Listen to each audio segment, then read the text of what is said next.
시청자 여러분, JTBC 뉴스룸을 시작하겠습니다. 46일 앞으로 다가온 대통령 선거, 이제 결정의 순간까지 7번의 주말만 남았습니다. 빠듯한 일정 속에 본선 후보를 확정하기 위한 양당의 움직임도 빠르게 진행되고 있는데, 민주당은 잠시 뒤 첫 경선 TV 토론회를 열고 국민의힘은 오늘 낮 경선 후보들을 한데 모아 정책 공약을 듣는 자리를 처음으로 열었습니다. 하지만 각 당마다 내부 갈등이나 잡음도 끊이질 않고 있습니다. 국민의힘에선 윤어게인 신당 창당 소식으로 한바탕 소동이 벌어졌고, 민주당에선 김동연 후보가 경선 여론조사 업체 선정을 놓고 문제를 제기하고 나섰습니다. 먼저 민주당 소식 최규진 기자입니다. 대구를 찾은 이재명 후보는 대구 경북 지역의 제도약을 이끌겠다고 했습니다. 전날 충청권 공약을 발표한 데 이어 전통적으로 보수 지지세가 강한 영남권을 찾은 겁니다. 2030년까지 문화 수출 50조 원 시대를 열겠다는 문화예술 공약을 제시하며 현장 간담회를 열었습니다. 문화예술인들이 그냥 창작 의욕으로 하는 일이 아니라 하나의 핵심적인 직업으로, 하나의 산업으로 발전시킬 필요가 있겠다는 생각이 듭니다. 이 후보는 대구 경북의 2차 전지 산업벨트와 미래형 자동차 부품 클러스터 조성 등의 공약도 내놨습니다. 부울경 메가시티 공약도 발표했습니다. 지지율에서 앞서고 있는 이 후보는 선제적으로 정책 공약을 잇따라 내놓으며 외연 확장에 나서는 모습입니다. 이런 가운데 김동연 후보는 민주당 경선 여론조사 업체 선정에 문제가 있다고 주장했습니다. 지난해 총선 공천에서 공정성 논란이 불거진 업체가 사실상 간판만 바꿔 참여한다며 진상규명을 요구한 겁니다. 정말 전혀 몰랐습니까? 몰랐을 리 없습니다. 몰랐다면 심각한 무능이고, 알고도 감춘다면 경선의 정당성마저 흔드는 심각한 범죄입니다. 이번 주말 충청과 영남 지역 경선, 오늘 저녁 첫 TV 토론을 앞두고 신경전을 벌이는 모양새입니다. 김경수 후보 측은 문제 제기 내용과 경선 영향 여부 등을 파악해 판단하겠다는 입장입니다. 박범계 당 선관위원장은 추첨으로 뽑아 결정한 것이라며 문제가 없다고 설명했습니다. JTBC 최규진입니다. 국민의힘도 이번 주말 첫 토론회를 여는데 그에 앞서 오늘은 공약을 발표했습니다. 8명의 후보들은 모두 이번 대선은 전쟁이라며 이재명 후보를 이길 사람은 자신이라고 주장했습니다. 최연수 기자입니다. 국민의힘 대선 경선 후보 8명은 공약만큼이나 이재명 더불어민주당 후보에 대한 경쟁력을 강조했습니다. 저는 결코 돈 문제로 재판받지 않겠습니다. 거짓 없는 정직한 사람, 저 김문수만이 이재명의 거짓과 부패를 물리칠 수 있습니다. 범죄 혐의자를 제압할 수 있는 깨끗한 안철수를 내세우면 이재명이 만들 암울한 미래 걱정 안 하셔도 됩니다. 이 후보의 약점을 강조하고 민주당과의 투쟁 경험을 내세웠습니다. 민주당과 싸워본 사람 누구입니까? 민주당의 권력 근거 의회를 제일 잘 아는 사람 누구입니까? 민주당의 의회 폭주를 막겠다며 개헌을 다시 약속하기도 했습니다. 특히 저는 대통령 임기를 3년으로 단축해서 이번에는 정말 팔찌체제를 종결하고 개헌을 이루겠습니다. 국민의힘은 주말 토론회를 열고 국민 여론조사를 통해 화요일 다음 경선 진출자 4명을 정합니다. 누가 빅4가 될지 관심이 쏠리며 일부 후보는 자신감도 드러냈습니다. 최근 여론조사를 보면 제가 중앙정치를 비운 지 3년이 됐는데 올라온 지 한 5일 만에 어느 정도 회복을 했다고 봅니다. 오늘 발표한 한국갤럽 여론조사 장래정치 지도자 선호도에서 이재명 더불어민주당 후보가 38%로 1위를 차지한 가운데 국민의힘 홍준표, 김문수 후보가 7%로 그 뒤를 따랐습니다. 국민의힘 경선에 참여하지도 출마 의사를 밝히지도 않은 한덕수 대통령 권한대행 역시 7%의 지지를 얻었고, 이어 한동훈 후보가 6%로 나타났습니다. JTBC 최연수입니다. 법원이 다음 주 월요일 재판에서도 윤석열 전 대통령이 지하주차장으로 들어올 수 있게 해주겠다고 밝혔습니다. 경우상의 이유를 들었지만 앞서 저희가 전해드렸듯 윤 전 대통령은 법원 바로 옆에 있는 아파트 상가는 자유롭게 산책하고 있습니다. 다른 전직 대통령들에겐 주지 않은 특혜란 지적이 계속되는데 조혜연 기자가 보도합니다. 남색 패딩에 운동화를 신은 윤석열 전 대통령이 서울 서초동 아크로비스타 상가를 걸어 다닙니다.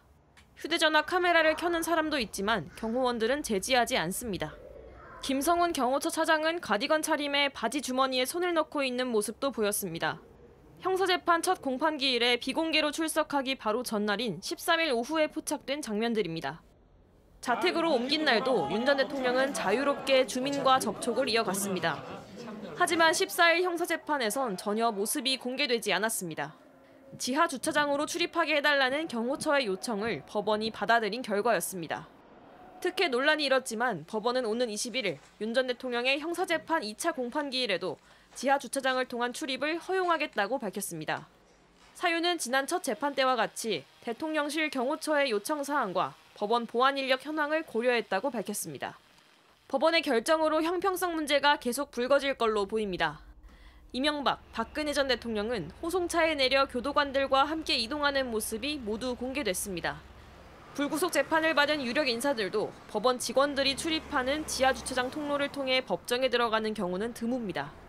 21일 재판에선 윤 전 대통령 측이 조성현 수방사 1경비 단장과 김형기 특전사 1대대장을 상대로 반대 신문을 진행할 예정입니다.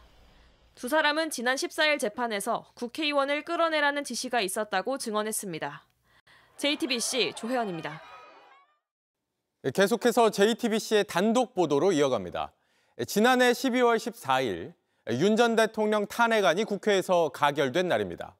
이날 대통령을 보좌하는 부속실이 PC를 모두 교체하고 휴대전화를 전자레인지에 넣어서 파기하려 했던 걸로 파악됐습니다. 증거를 인멸하려 한 게 아닌지 의심되는 정황입니다. 먼저 윤세민아 기자입니다.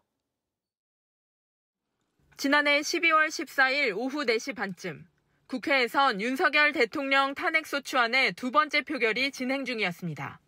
첫 시도 때와 달리 국민의힘 이탈표가 예상돼 가결이 유력한 상황이었습니다. 그런데 그 시각 용산 대통령 집무실 바로 옆 대통령 부속실에선 소동이 벌어졌다고 정부 관계자가 JTBC에 전했습니다. 부속실 직원 한 명이 전자레인지에 휴대전화기를 돌리다 불꽃이 튀겨 급히 꺼내들고 복도로 뛰어나오는 소란이 있었다는 겁니다. 취재 결과 이 직원은 최모 씨로 검찰 시절부터 윤 전 대통령을 보좌해온 인물입니다. 12.3 계엄이 실패로 돌아가고 대통령 탄핵안 가결까지 유력한 상황이 되자 부속실 측근이 증거를 인멸하려 한 게 아닌지 의심되는 상황입니다. 또 부속실은 같은 날 컴퓨터도 모두 교체해버린 걸로 JTBC 취재 결과 확인됐습니다. 이런 지시를 내렸을 가능성이 있는 인물은 강희구 부속실장입니다. 검찰 수사관 출신으로 역시 검찰 때부터 윤 전 대통령과 호흡을 맞춰온 최측근입니다. 계엄 당일에도 윤 전 대통령은 강 실장 등 부속실 직원들과 집무실에서 저녁 식사를 하다가 갑자기 계엄을 결심하고 삼청동 안가로가 경찰청장들과 면담했습니다. 이후 윤 전 대통령이 용산으로 돌아오는 시점에 맞춰 강 실장은 국무회의 참석 대상자인 장관들을 전화로 호출했고 비상계엄 선포문 배포에도 관여했습니다. 휴대전화를 전자레인지에 돌린 이유와 컴퓨터 교체 배경을 묻는 JTBC 질의에 대통령실은 답을 하지 않았습니다. JTBC 윤세민입니다. 윤 전 대통령 부부의 비선으로 지목된 건진법사 의혹, 오늘도 보도 이어가겠습니다. 건진법사가 자신의 가족사업 관련 민원 등을 국민의힘 윤한홍 의원에게 부탁하고 해결하려 한 정황이 포착됐습니다. 검찰이 관련 서류와 문자 메시지 등을 확보했습니다. 이서준 기자입니다. 건진법사 전성배 씨 가족은 2012년 광산 사업에 뛰어들었습니다. 경기도 가평에 있는 광산에서 귀사문석을 채굴해 화장품 재료로 쓰려 했습니다. 검찰은 지난해 건진법사의 법당을 압수수색하는 과정에서 광업 채굴건이라고 적힌 서류철을 확보했습니다. 서류철에는 A4 용지 한 장짜리 보고서가 있었습니다. 광산 관련 보고드리겠다며 현재 상황을 소명하면 1년 추가 유예하는 것으로 산자부 광업등록사무소와 맞춰놨으니 담당자에게 안내받으면 될 것 같다는 내용입니다. 보고서에는 2017년 11월 3일이란 날짜와 함께 윤 의원이 보낸 내용이라는 문장과 눈웃음 이모티콘도 쓰여 있습니다. 실제로 산자부 광업등록사무소는 2017년 11월 전 씨 가족회사에 대해 채굴계획 미인가 결정을 내렸다가 보고서 내용처럼 1년 유예를 시켜줬습니다. 하지만 전 씨는 검찰 조사에서 기억이 나지 않는다고만 답했습니다.